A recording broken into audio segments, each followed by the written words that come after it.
गर्मी से भरा डिब्बा एक मुश्किल से महसूस होने वाली ताल पर बज रहा था।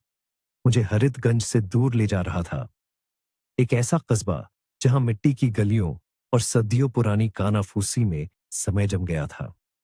जहां हर कोई पड़ोसी की बाड़ में हर दरार को जानता था और दरवाजे कभी बंद नहीं होते थे। अब नव्यनगर की ओर भागते हुए इस तेज स्टील के कैप्सूल में हवा भारी लग रही थी, अज्ञात का पूर्वाभास दे रही थी। 600 मील मुझे मेरे अतीत से, पिता की नसीहतों से अलग कर रहे थे, जो मेरे कानों में गूंज रही थीं। नव्यनगर हमारी गांव की तरह नहीं है ईशानी। वहां भेड़ की खाल में भेद दिए छिपे हैं।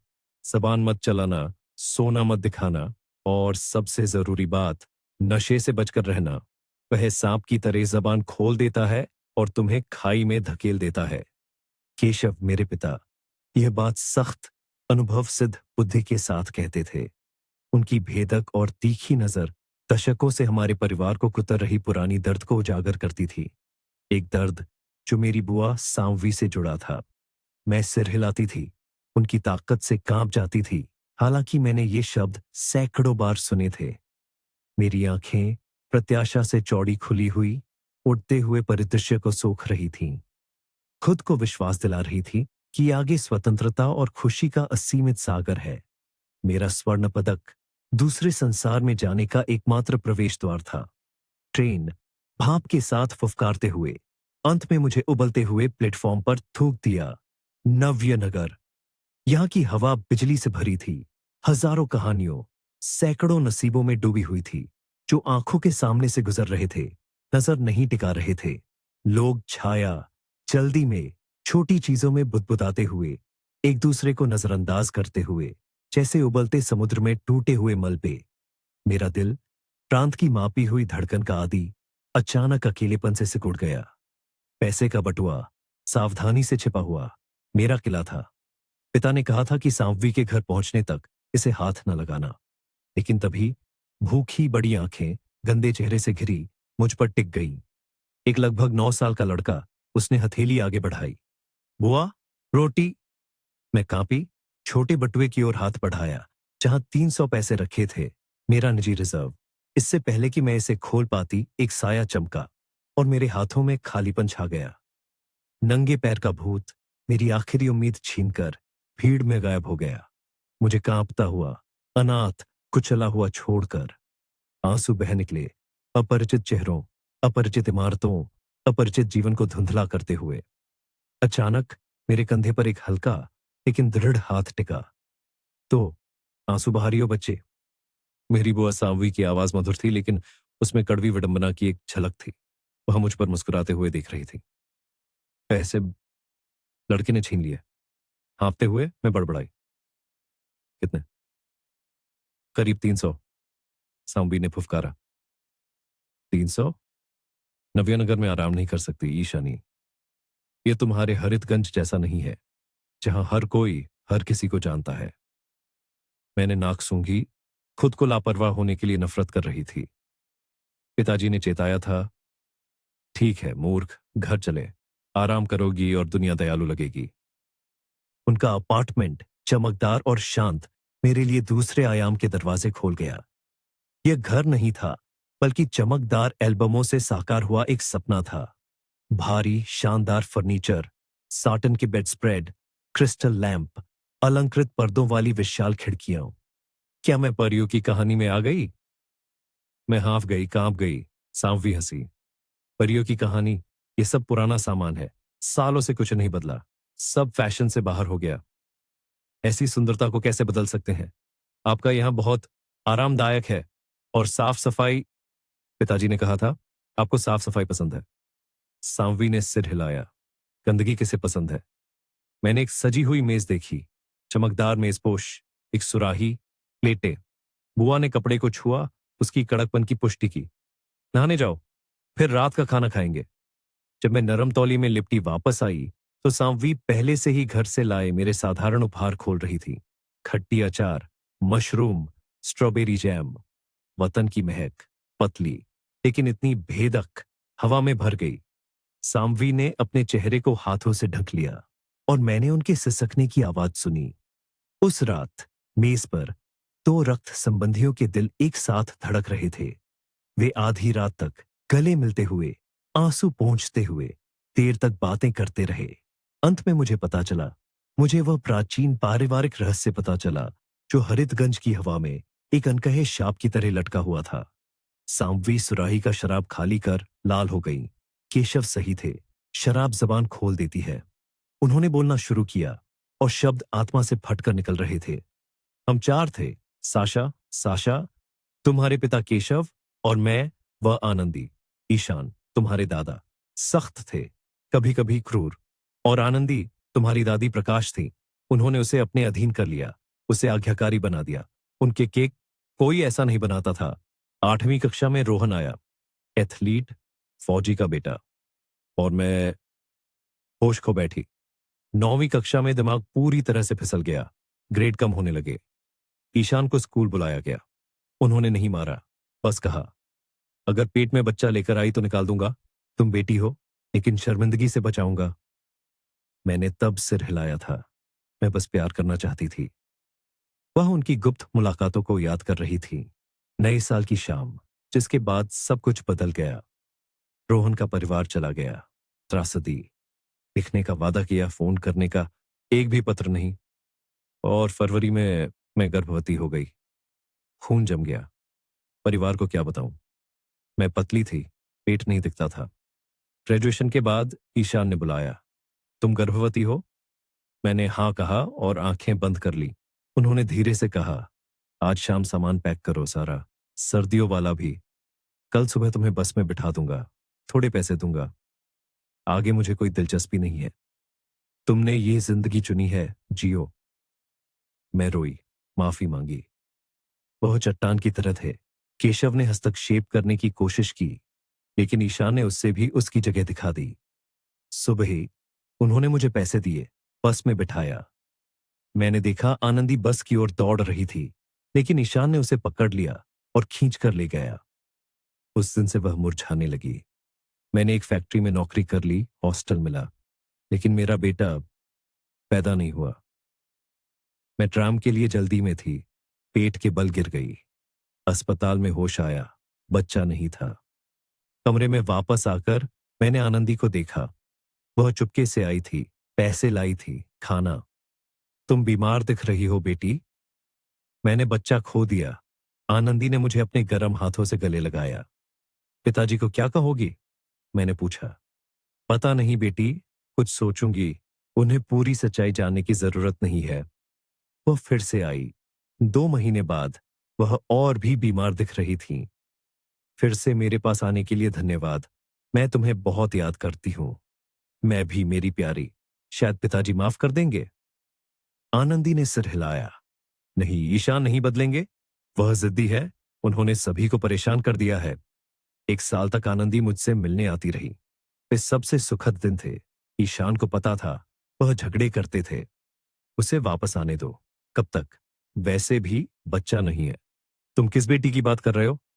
सांववी की, हमारी बेटी की। हमारी ऐसी कोई बेटी नहीं है और कभी नहीं थी। ईशान शब्द थूकते थे और उनका पत्थर का दिल नहीं पिघला। 1 महीने बाद बड़ी शांता, हमारी पड़ोसी, आई। आनंदी बहुत बीमार है, कोशिश करो पछतावा करने की, शायद पिताजी मिलने दे। अगले दिन मैं घर भागी। मां, वह मर रही है। लेकिन केशव ने भौं भी नहीं सिकोड़ी। मैं मां से मिलने आई हूं, मैंने कांपती आवाज में कहा। केशव और आनंदी चुप रहे। मुझे माफ कर दो पिताजी। मेरी ऐसी कोई बेटी नहीं है। तुम्हारी मां मर रही है। तुमने ही अपने बुरे व्यवहार से उनकी जिंदगी छोटी कर दी है।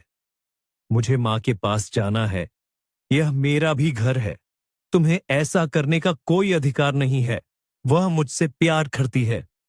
जिसका अस्तित्व नहीं है, उसे कैसे प्यार कर सकते हो? जाओ। तुम्हें तब सोचना चाहिए था जब तुम किसी आदमी के सामने अपने पैर फैला रही थी। अब तुम्हारी मां को तुम्हारी जरूरत नहीं है। तुम कठोर हो पिताजी। अगर आनंदी को पता चला तो वह तुम्हें माफ नहीं करेंगी और मैं भी अब तुम्हें माफ नहीं करूंगी। दरवाजा बंद हो गया। मुझे धू स्वप्न में होने जैसा महसूस हुआ। ईशान नहीं समझ रहे थे कि वह क्या कर रहे हैं। आंसू तेजी से बह रहे थे। मैं बड़ी शांता के पास गई। सुबह आनंदी नहीं रही। बस यही है, मैंने खुद से कहा। मैं अनाथ हो गई। केशव मेरे लिए बहुत पहले मर चुके थे और आनंदी आज ही। मैंने दूर से अंतिम संस्कार देखा। जब सब चले गए तो मैं कब्र पर गई। अंधेरा होने तक खड़ी रही। घर पर मैं सोच रही थी सब कुछ जो हुआ था। मेरी जिंदगी नरक बन गई थी। मैं जल्द ही 20 साल की हो जाऊंगी। न शिक्षा, न परिवार, न रहने की जगह। मैंने अनचाहे प्यार की कीमत चुकाई। रोहन ने मेरे बलिदान की कद्र नहीं की। मां का जाना मतलब था कि मैं अकेली हूं। मैं टूट गई। एक जवान औरत से जो अपना ख्याल रखती थी, एक छाया बन गई। मैं डिप्रेशन से बाहर निकलने, सबसे खूबसूरत शहर जाने, कुछ हासिल करने का सपना देखती थी ताकि आनंदी मुझ पर गर्व करे। मैं आनंदी की मौत और ईशान का सामना करने के बाद जाने से डरी नहीं थी। अब मुझे कुछ भी नहीं डराता था। छोटी सांवरी बड़ी हो गई थी। मैंने पत्राचार से हल्का उद्योग संस्थान से ग्रेजुएशन किया। एक छोटी सी सिलाई की दुकान में नौकरी मिल गई। फिर एक नया निदेशक आया। उसने दुकान को एक फैशन हाउस में बदल दिया और मुझे, एक साधारण दर्जी को, अपनी पत्नी बना लिया। 5 साल मोहन के साथ असीमित खुशी के 5 साल। मैं सुंदर, प्यारी, सबसे खुश थी। और फिर वह एक बैठक में भाषण दे रहा था। उसने दिल पकड़ लिया। गिर गया। एम्बुलेंस, बड़ा दिल का दौरा। मैंने समझा अपनी खुशी के बारे में चिल्लाना खतरनाक है। खुशी को शांति पसंद है। क्या आप ईशान को दफनाने गए थे? मैंने मुश्किल से सिसकियों को रोकते हुए पूछा। सांभवी ने आह भरी। जाना चाहती थी, लेकिन उन्होंने सभी को चेता दिया था कि मैं उनके ताबूत के पास न रहूं। मैं बाद में आई, उनकी कब्र पर आनंदी के साथ साफ सफाई की, चली गई। फिर 1 साल बाद मैं अपने माता पिता के घर आई। सब कुछ बदल गया था। सब अत्याचारी की परवाह किए बिना जी रहे थे। मैंने परिवार वापस पा लिया। दुख है कि आनंदी नहीं थी। अगर मुझे ये किसी और ने बताया होता तो मैं विश्वास नहीं करती। मैंने धीरे से कहा, मुझे बहुत दुख है बुआ सांवरी। ठीक है भतीजे, आराम करो। मैंने सब याद किया, बताया, और जानती हो, मुझे हल्का महसूस हो रहा है। मैं सुबह सो गई, दोपहर को उठी। सांवी पहले ही काम पर जा चुकी थी। रसोई में मुझे स्ट्रॉबेरी जैम के साथ पैनकेक और कॉफी मिली। नाश्ता जल्दी से निकल लिया। बैग, दस्तावेज, और मैं विश्वविद्यालय की ओर भागी। पदक विजेता।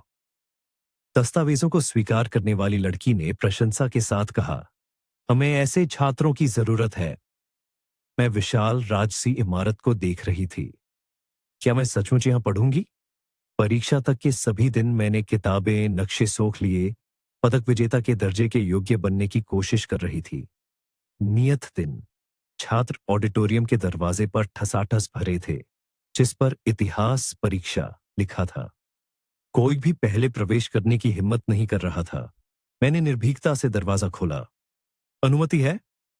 लड़की, तुम्हारी हिम्मत की दाद देनी पड़ेगी। प्रोफेसर मुस्कुराए। धन्यवाद, लेकिन सच कहूं तो घुटने कांप रहे हैं। आयोग ने एक दूसरे को देखा। मेरी बेबाकी पर हैरान थे। टिकट खींचो। हाथ नहीं कांपे, चिंता नहीं थी। सब कुछ पड़ा हुआ था। प्रोफेसर टिकट में देखकर फुफकारा, तैयार हो जाओ, नक्शों के पास जा सकती हो, वे तुम्हारी मदद करेंगे। मैं पहले से तैयार हूं। ऐसा भी, कितनी आत्मविश्वास भरी। बस मुझे यह टिकट पता है। ठीक है, देखते हैं। मैंने देर तक बात की। कितना अतिरिक्त सामग्री पड़ा था। मेरे भाषण के अंत तक आयोग के सदस्य मुझे आश्चर्य से देख रहे थे। ठीक है, तुम टिकट सचमुच जानती हो। शाबाश। जल्दबाजी मत करो पावेल निकोलाइविच। नाम नहीं बदला। ये आयोग का नाम है, पात्र का नहीं। अब देखते हैं ये पदक विजेता कितनी 100% है। अतिरिक्त प्रश्न 3 थे। पहले से मैं अच्छी तरह से निपट गई। दूसरे और तीसरे में थोड़ा उलझ गई। जब ग्रेड घोषित किया गया तो मैंने 4 सुना। मेरे लिए यही 2 के बराबर था। मैं पदक विजेता के दर्जे से नहीं निपट पाई। मुझे बाकी सभी विषयों की परीक्षा देनी पड़ेगी, जिनके लिए मैं बहुत कम तैयार थी। पूरी शाम मैं रोती रही। सांवी मुझे सांत्वना नहीं दे सकी। सभी परीक्षाएं पास कर, 16 अंक प्राप्त कर, मैं प्रतियोगिता में पास नहीं हुई। तो अब तुम क्या करने वाली हो? सांवी ने दुख से पूछा।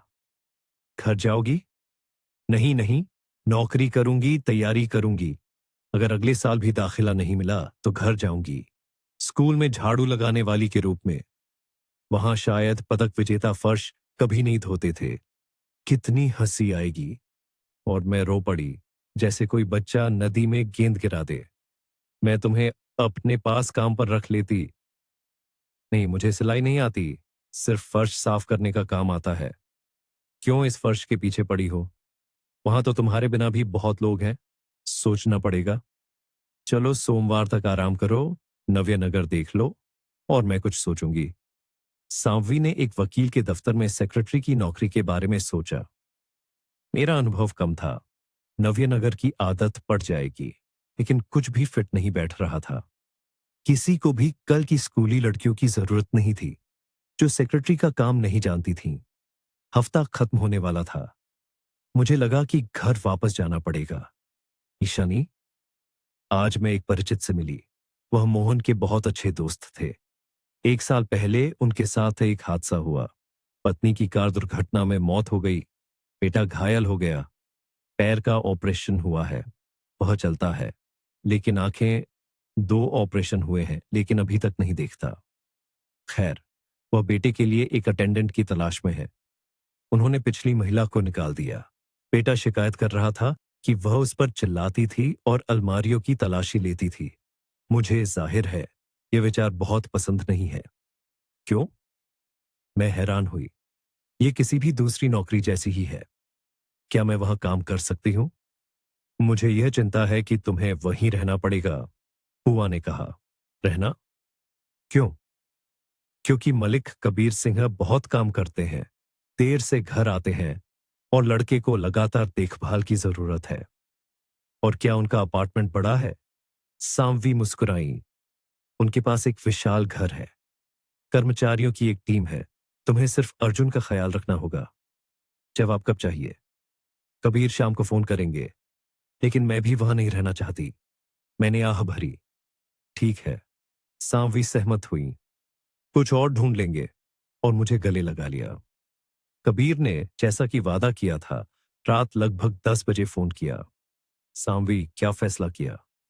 नहीं कबीर, वह तुम्हारे यहां रहना नहीं चाहती। किसी और साहसी व्यक्ति को ढूंढो। नहीं, तो चलो समझौता करते हैं। कल उसे आने दो और काम शुरू करने दो। और मैं अपने ड्राइवर से कहूंगा कि वह उसे घर छोड़ दे और सुबह ले आए। मुझे जाहिर है ये बहुत सुविधाजनक नहीं है, लेकिन तब तक मुझे किसी और को ढूंढने का समय मिल जाएगा। ठीक है, मैं उसके साथ आऊंगी। सांवी सहमत हुई। ईशानी नव्यनगर को अच्छे से नहीं जानती, और मेरे साथ वह ज्यादा सहज महसूस करेगी। उत्कृष्ट। मैं कल 9 बजे आप दोनों का इंतजार करूंगा। अब मेरे सभी विचार कल के बारे में थे। मैं लेटी रही, घड़ी को सम्मोहित करती रही, लेकिन सुइयां इतनी धीरे सरक रही थीं कि कभी कभी मुझे लगता था कि वे रुक गई हैं। ठीक 7 बजे सांभवी ने मुझे उठाया। उठो, वे हमारा इंतजार कर रहे हैं। नाश्ता भी करना है। मालिक कबीर सिंह के हवेली पर वे 15 मिनट पहले पहुंच गए। विशाल 3 मंजिला घर देखकर मैं चकित रह गई। ऐसे घर केवल टेलीविजन पर करोड़पतियों के देखे थे। मैं गोलाकार में खूबसूरती से छंटे हुए पेड़ों, विचित्र क्यारियों में लगे फूलों से प्रभावित थी। सब कुछ कुशल हाथों और प्यार की गवाही दे रहा था। एक विशाल भव्य सीढ़ी दूसरी मंजिल तक जाती थी, लेकिन सांफी और मैं पहली मंजिल पर रुके और मालिक का इंतजार करते रहे। वह कैसे होंगे? मैं सोच रही थी। गंभीर, मोटे, शायद गंजे भी। वह तो मेरे पिता की उम्र के हैं। सीढ़ी से एक ऊंचा, टैंड, जीन्स पहने हुए एथलेटिक शरीर वाला आदमी दौड़ता हुआ आ रहा था। छोटी स्टाइलिश हेयर कट ने उसे बहुत जवान बना दिया था। उसका पूरा रूप बता रहा था कि इस शरीर का मालिक इस पर कड़ी मेहनत करता है, और अगर उसकी शर्त उठाई जा सकती तो उसके पेट के सभी 6 पैक नजर आ जाते। वह आदमी बहुत आकर्षक था। बस ये अंदाजा लगाया जा सकता था कि कितनी महिला दिल उसके गर्म शरीर तक पहुंचना चाहेंगे। मैंने खुद को यह सोचते हुए पकड़ा कि मैं बिल्कुल भी ये नहीं सोच रही हूं कि यह मेरे लिए बिल्कुल भी स्वाभाविक नहीं है। लेकिन मालिक कबीर सिंह जितना करीब आते गए, मेरे शरीर में खून उतनी ही तेजी से दौड़ने लगा। नमस्ते सांवीवी, और ये खूबसूरत प्राणी कौन है? उन्होंने पूछा, और उनकी नजर मुझ पर फिसल गई, रुक गई। लड़की अविश्वसनीय रूप से जीवित, वास्तविक लग रही थी। उसे अभी तक यह एहसास नहीं था कि वह पुरुषों पर कैसा प्रभाव डाल सकती है। यही उसकी आकर्षण का रहस्य था। किसी ने भी उसे कभी मूर्ख नहीं समझा। लगभग 18 साल की उम्र में वह बहुत कुछ समझती थी, और सुंदर चेहरे और बुद्धिमान दिमाग का एक दुर्लभ संयोजन थी। नमस्ते मालिक कबीर सिंह, मैं ईशानी हूं। नमस्ते प्यारी बच्ची, चलो अर्जुन से मिलते हैं। हाँ बिल्कुल, बस मैं थोड़ी घबरा रही हूं। मैंने मुस्कुराया। और यह बिल्कुल गलत है। यहां तुम्हें कोई दुख नहीं पहुंचाएगा। वह एक अच्छा लड़का है। बस अभी उसे ध्यान और किसी दूसरे व्यक्ति की मदद की जरूरत है। लेकिन मुझे बहुत उम्मीद है कि तीसरी सर्जरी उसे आत्मनिर्भर बनने में मदद करेगी। जब तक वे बात कर रहे थे, वे अर्जुन के कमरे तक पहुंच गए। कबीर ने दरवाजा खटखटाया और तभी अंदर गए जब अंदर आइए सुनाई दिया। दरवाजा बिना आवाज किए खुल गया। लड़की के सामने एक पतले, अपने पिता जैसे ही लेकिन अधिक नाजुक युवा आदमी को दिखाया। अर्जुन, आज से तुम्हारे पास एक और अटेंडेंट होगा। कौन? सोफे से उठकर युवा आदमी ने पूछा। मैं निर्भीकता से अर्जुन के पास गई, उसका हाथ पकड़ा और कहा, मैं ईशानी हूं, चलो दोस्त बनते हैं। इससे हमें एक दूसरे को समझना आसान होगा। युवा आदमी मुस्कुराया, गालों पर डिंपल दिखाते हुए, और पूछा, क्या मैं तुम्हें लारा बुला सकता हूं? मुझे यह नाम पसंद है, लेकिन अगर तुम्हें बुरा ना लगे, ताहिर है। लारा, मैंने दोहराया, जैसे नए नाम का स्वाद ले रही हूं। हाँ मुझे भी पसंद है। मुझे पहले किसी ने ऐसा नहीं बुलाया। तुम पहले होगे। क्या मैं तुम्हें गले लगा सकता हूं? मैंने सांवी और कबीर की ओर मुड़ा। उनसे सहारा मांग रही थी। सांवी ने सिर हिलाया और मैंने जल्दी से जवाब दिया, हाँ बिल्कुल, और अर्जुन को गले लगा लिया। मालिक कबीर सिंह, मैंने घर के मालिक से कहा, मैं अपने कर्तव्यों का मोर्चा जानना चाहूंगी। ईशानी, याद रखो, तुम नौकरानी नहीं हो। तुम्हें अर्जुन के कमरे की साफ सफाई बनाए रखने की जरूरत नहीं है। इसके लिए खास लोग हैं। तुम्हें उसके लिए खाना बनाने की जरूरत नहीं है। ये सब दूसरे करते हैं। तुम्हें पुतया उसके साथ टहलना होगा। अगर वह कहे तो उसे पढ़ना होगा। खाना खाने में मदद करनी होगी। समय पर दवाएं देनी होंगी। कपड़े पहनने में मदद करनी होगी। अच्छा होगा अगर तुम्हें इंजेक्शन लगाना आता हो, क्योंकि नर्स सुबह ही आती है और उसे शाम को एक और लगाना पड़ता है। पिछली अटेंडेंट एक बेहतरीन नर्स थी, लेकिन एक भयानक इंसान, और मुझे एक अटेंडेंट की तलाश है जिसके पास मेडिकल शिक्षा हो। मेरे पास ऐसी शिक्षा नहीं है, मैंने कहा, लेकिन मुझे इंजेक्शन लगाना आता है क्योंकि मैंने मेडिकल विषय वाली क्लास में पढ़ाई की थी। मैंने घर पर सभी को इंजेक्शन लगाए हैं। तो अगर आप बेटे को मुझ पर सौंपने से नहीं डरते हैं, तो मैं शाम को नर्स की जगह ले सकती हूं। उत्कृष्ट, हम ऐसा ही करेंगे। वैशाली अभी इंजेक्शन लगाने आएगी। तुम उसकी निगरानी में अपना पहला इंजेक्शन लगाओगी। अगर वह कहे कि सब सही है और तुम यह सारा गंभीर काम सौंप सकती हो, तो शाम को जाने से पहले तुम अर्जुन को इंजेक्शन लगाओगी। पिताजी, जाने से पहले क्यों? क्या लारा हमारे साथ नहीं रहेगी? अर्जुन ने पूछा। नहीं बेटा, वह नहीं चाहती, और मैं उसे मजबूर नहीं कर सकता। और वह हमारे पास अस्थायी रूप से है, जब तक मैं तुम्हारे लिए एक अच्छी नर्स नहीं ढूंढ लेता। मैंने देखा कि लड़का उदास हो गया। लेकिन मैं एक बिल्कुल अपरिचित घर में अपरिचित लोगों के साथ रात नहीं बिता सकती थी। केशव इसे एक लापरवाह हरकत मानते। जबकि मैं अपनी नर्स के रूप में अपनी क्षमताओं का प्रदर्शन कर रही थी, माहौल तनावपूर्ण था। वैशाली ने तिरछी, घबराए हुए नजरें फेंकी, यह दिखाते हुए कि उसे बदला जा रहा है। मालिक कबीर सिंह मेरी हाथों की हरकतें ध्यान से देख रहे थे। उन्हें वैशाली की नाराजगी में बिल्कुल भी दिलचस्पी नहीं थी। उनके लिए बस यह जरूरी था कि बेटे को डॉक्टर द्वारा निर्धारित सब कुछ मिले। इसलिए जब उन्होंने सुनिश्चित किया कि मैं सब सही कर रही हूं, तो वे खुश हुए। तो वैशाली, तुम्हें क्या लगता है, इस लड़की पर बेटे का भरोसा करना खतरनाक तो नहीं है? लेकिन मुझे नहीं पता मालिक, कबीर सिंह। अगर मैं आपकी जगह होती तो जोखिम नहीं लेती। नर्स ने मुस्कुराते हुए कहा। क्या उसने सब सही किया? आदमी ने स्पष्ट किया। हाँ, लगता है सही किया है। अगर आप मेरे लिए गाड़ी भेजते तो मैं अर्जुन के पास दूसरी बार आ सकती थी। मुझे इसकी जरूरत नहीं दिखती। मैं मेडिकल शिक्षा वाली अटेंडेंट की तलाश में हूं। वह दोनों इंजेक्शन लगाएगी और तुम अंततः आजाद हो जाओगी। वैशाली उनके उत्साह में शामिल नहीं थी। इससे भी ज्यादा, उसे पहले से कहीं ज्यादा आहत महसूस हो रहा था। मैं उसे देख रही थी और मुझे यह मानना पड़ा कि लड़की आकर्षक थी। छोटा कद, लहराते काले बाल और पलकों के नीचे झपकती नीली आंखें उसे बहुत मार्मिक बना रही थीं। देखने में वे मुझसे थोड़ी बड़ी लग रही थी। उसने जो छोटा गाउन पहना था, वह उसकी सुंदर आकृति के सभी वक्रों को कसकर घेरे हुए था। नई अटेंडेंट में उसने अपनी दूरगामी योजनाओं के लिए एक खतरा महसूस किया। कबीर उसके लिए स्पष्ट रूप से बहुत कठिन थे, लेकिन अर्जुन उसे अच्छी तरह से मानता था। उसने सचमुच उसे पालतू बना लिया था और वह ऐसे रिश्ते की कद्र करता था। जाहिर है, मुझे वैशाली की योजनाओं का कोई अंदाजा नहीं था, लेकिन वह घबराने लगी थी, अपनी भावनाओं को छिपाए बिना जो उसके खिलाफ काम कर रहा था।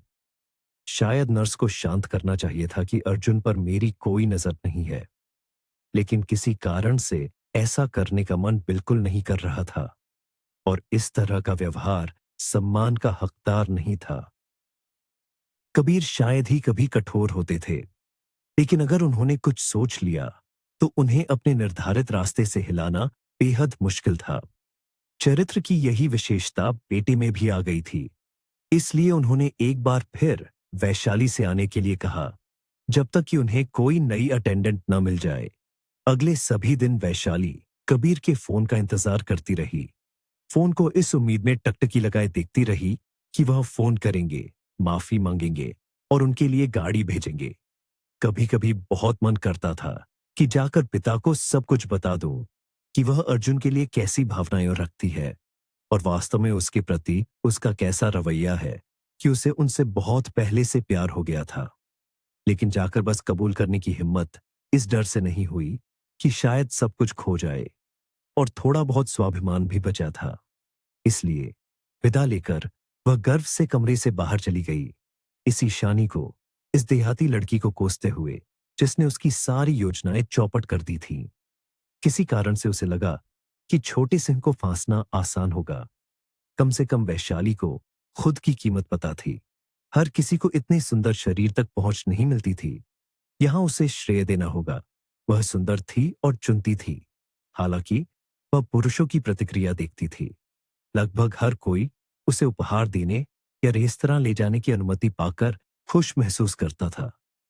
वैशाली ने कभी भी किसी के घर जाकर इंजेक्शन लगाने का काम नहीं किया था, लेकिन यह जानकर कि अर्जुन के पिता जवान, अमीर और विधुर है, उसने तुरंत हाँ कर दी, इस डर से कि कोई और तेज हो जाएगा और इतना स्वादिष्ट टुकड़ा छीन लेगा।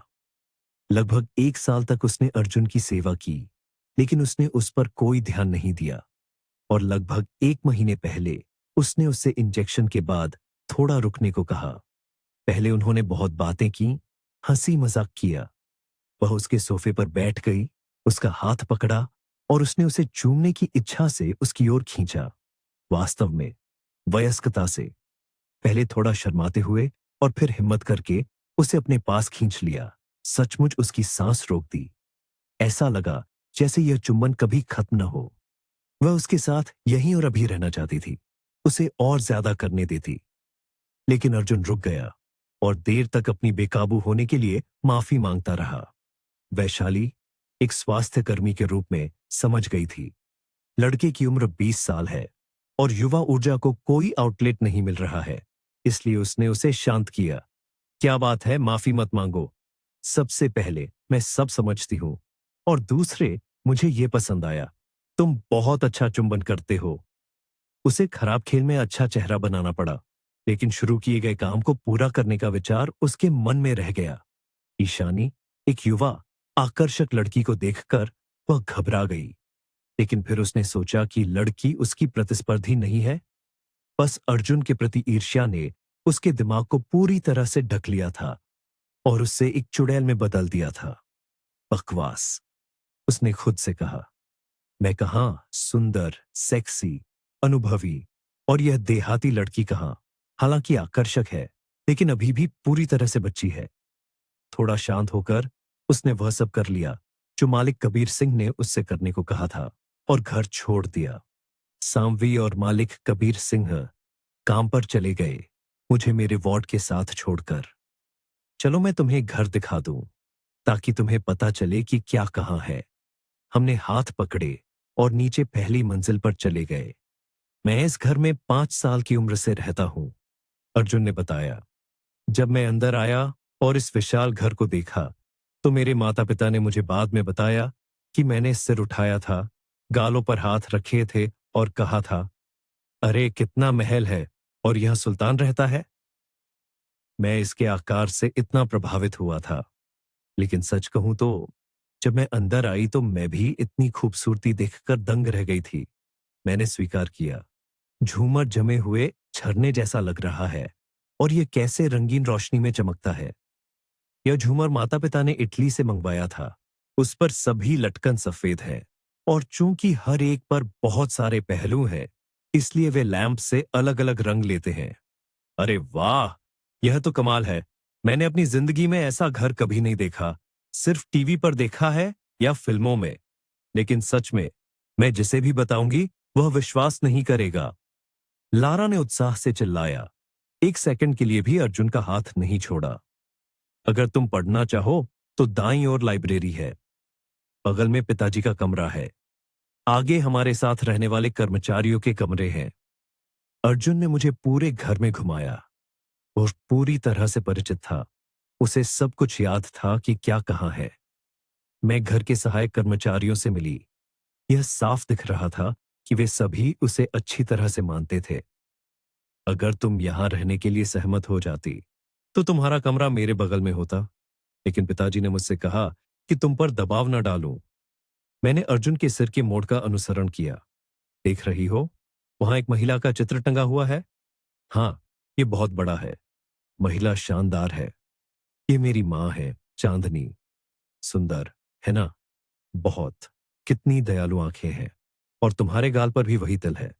वह इटालियन थी। हाँ, उनकी पिताजी से मुलाकात तब हुई थी जब वह वहां छुट्टियां मना रहे थे।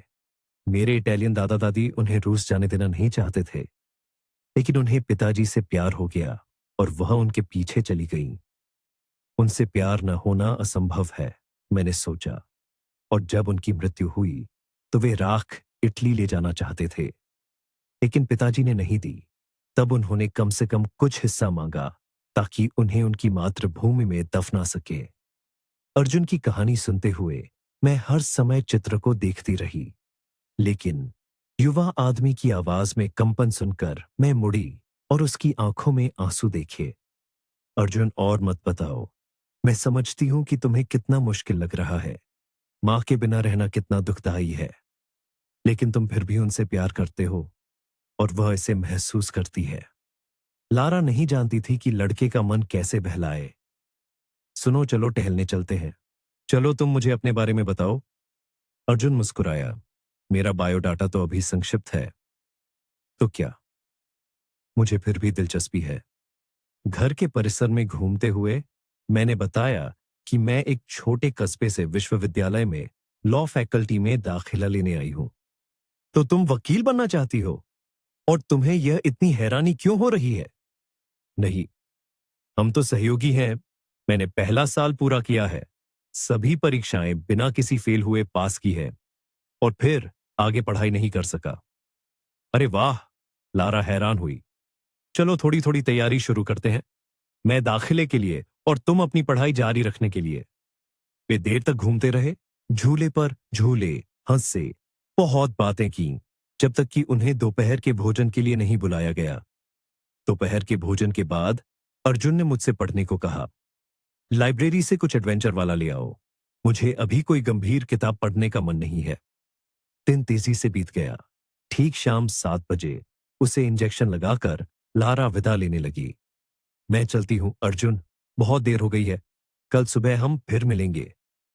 तुम्हारा धन्यवाद लारा। तुम्हारे साथ मेरा समय बहुत अच्छा बीता। और मेरा भी। फाटक से बाहर निकलते हुए मैंने मालिक कबीर सिंह की कार देखी।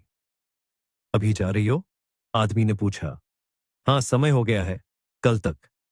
मैं उनकी आंखों में नहीं देख पा रही थी और उनके सामने एक स्कूली छात्रा की तरह सख्त प्रिंसिपल के सामने शर्मा रही थी। ये कोई नई भावना थी जो मुझे बिल्कुल समझ नहीं आ रही थी और यह मुझे डरा रही थी। ऐसा नहीं होना चाहिए। यह गलत है, असामान्य है। वे बहुत बड़े हैं, हालांकि वह बहुत अच्छे दिखते हैं। मैं उनके पास होकर खो जाती हूँ। यह कोई भयानक सपना है। कितना अच्छा है कि इस घर में कोई भी किसी और के मन की बात पढ़ना नहीं जानता, क्योंकि मेरे दिमाग में कुछ अविश्वसनीय चल रहा है। उनके घर आते समय मैं थोड़ा देर से आने की कोशिश करती थी, ताकि अर्जुन के पिताजी काम पर जा चुके हों। आश्चर्यजनक, वह कुछ भी नहीं कर रहे थे और मेरे अंदर सब कुछ उलझ रहा था। और यह आकस्मिक स्पर्श, शायद उन्हें मेरी शर्मिंदगी देखकर मजा आता है। कभी कंधे पर थपकी देते हैं, कभी हाथ पकड़ लेते हैं, और मुझे नहीं पता कि सही क्या है। छोटे कस्बे की लड़की के लिए वह परियों की कहानी का राजकुमार थे। एक मजबूत आदमी जो किसी भी समस्या का समाधान कर सकता है। ऐसे पुरुष शायद सभी को पसंद आते हैं। मैं हर बार सिंह के घर से निकलते समय सोचती थी। हफ्ता खत्म होने वाला था, जिसके दौरान मैं अर्जुन के पास आती रही। हम दोस्त बन गए थे। दोनों को एक दूसरे के साथ रहना पसंद था। साझा रुचियां, लक्ष्य हमें जोड़ते थे और हमारे समय को उपयोगी बनाते थे। मालिक कबीर सिंह शुक्रवार को काम से आकर घोषणा की कि मैं सोमवार से काम पर ना आऊं। उन्होंने एक अच्छी अटेंडेंट ढूंढ ली है। तुम्हें बहुत बहुत धन्यवाद कि तुमने हमारी मदद की। और मुझे एक मोटा लिफाफा सौंपते हुए जारी रखा। और यह तुम्हारे उत्कृष्ट काम के लिए है। लड़की का चेहरा बदल गया। नजर बुझ गई। बढ़ाए हुए लिफाफे पर ध्यान न देते हुए मैंने दुख से कहा, तो आपको मेरी सेवाओं की अब जरूरत नहीं है? मालिक कबीर सिंह ने मेरी ओर देखा और सिर हिलाया। ठीक है, धन्यवाद। मुझे खुशी है कि मैं आपसे मिली। जब तक अर्जुन पैसे ढूंढ रहा था, मैं सीढ़ियों से नीचे भाग गई। ईशानी, तुम पैसे भूल गई। मुझे उनकी जरूरत नहीं है। मालिक कबीर सिन्हा मेरे पीछे दौड़े और मेरा हाथ पकड़कर धीरे से कहा, हर काम का भुगतान होना चाहिए। तुमने एक हफ्ते बहुत बढ़िया काम किया है और इन पैसों की हकदार हो। ले लो। और तुम्हारा बहुत बहुत धन्यवाद।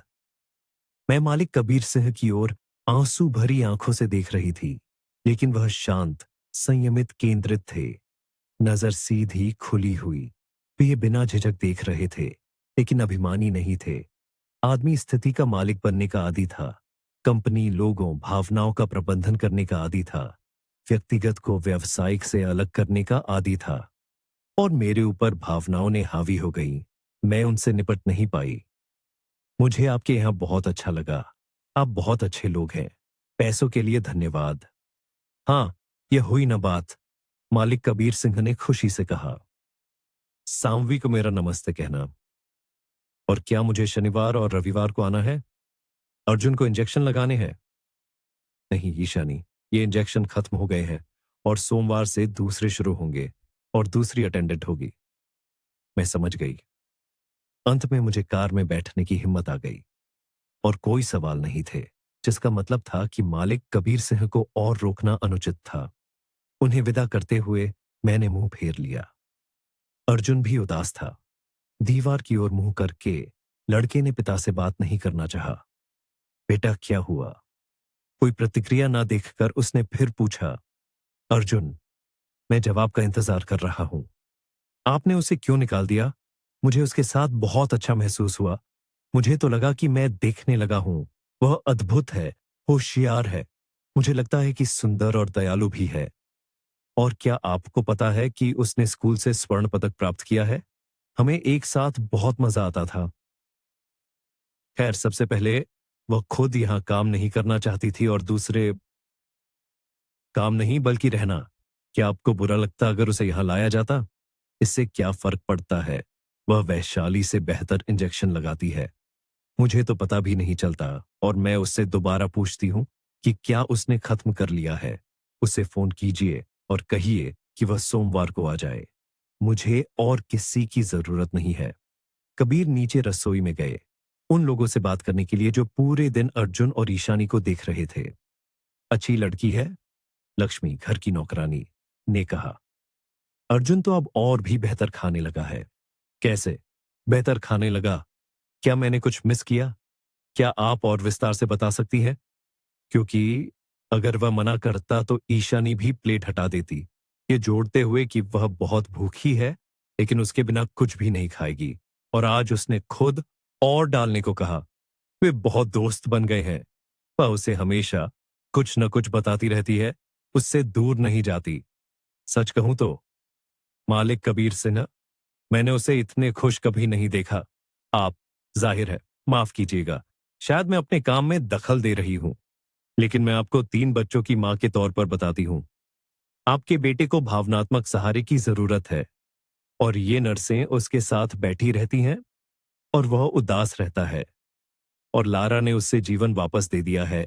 उसे यह विश्वास होने लगा है कि सब कुछ ठीक हो जाएगा। माफ कीजिएगा। धन्यवाद लक्ष्मी, मालिक कबीर सिंह ने जवाब दिया और अपने कार्यालय में चले गए। वह सांवी को फोन करने वाले थे ताकि ईशानी को वापस बुला ले, लेकिन किसी ने कार्यालय का दरवाजा खटखटाया। कबीर पहले से ही जानते थे कि कौन है। केवल तारा ही इतनी मधुरता से खटखटा सकती थी। जवाब का इंतजार किए बिना दरवाजा खुल गया। तारा उसके पीछे आई, उसकी गर्दन को लपेटा और कान की लोब को थोड़ा काटते हुए पूछा, क्या हाल है? आदमी तेजी से खड़ा हो गया। मैंने तुमसे कहा था कि ऐसा मत करना, कभी नहीं। लेकिन कोई लेकिन नहीं, और वह कार्यालय से बाहर चला गया। और इसी बीच सांवी मेरे बुरे मूड का कारण पूछ रही थी। ईशानी, क्या हुआ? मालिक कबीर सिंह ने मुझे नौकरी से निकाल दिया। कहा कि मेरी सेवाओं की अब उन्हें जरूरत नहीं है। हाँ ठीक है, तुमने खुद ही सिर्फ 1 हफ्ते काम करने के लिए सहमति दी थी। तुम वहां रहना नहीं चाहती थी। क्या उन्होंने आखिरकार कोई और अटेंडेंट ढूंढ ली है? हाँ, सोमवार से दूसरी आएगी रहने वाली। तो मुझे समझ नहीं आ रहा है, तुम क्या चाहती हो? सावी मुस्कुराई। मैं वहां काम करना चाहती हूं। अचानक क्या? ऐसे बदलाव क्यों? मुझे खुद नहीं पता था कि मैं वहां क्यों खिंची चली जा रही थी, बल्कि मुझे अंदाजा था। मुझे अब खुद से ही कबूल कर लेना चाहिए था कि मुझे मालिक कबीर सिंह पसंद थे। यह जानकर कि यह गलत है, मैं बुआ को यह नहीं बता सकती थी। तारा के लौटने के बाद थोड़ा शांत होकर कबीर समझ गए कि सांभवी को फोन करने में बहुत देर हो चुकी है और उन्होंने बात कल के लिए टाल दी। और मैं थोड़ा दुखी होकर अखबार लेकर काम ढूंढने लगी। सुबह जल्दी उठकर मैं पतों पर गई। एक छोटी कानूनी फर्म तजूर में एक कुरियर की जरूरत थी, लेकिन मैंने सेक्रेटरी की जगह पर एक गर्भवती लड़की को देखा और उसने मुस्कुराते हुए कहा, 1 महीने बाद यह जगह खाली हो जाएगी। क्या तुम इसे ला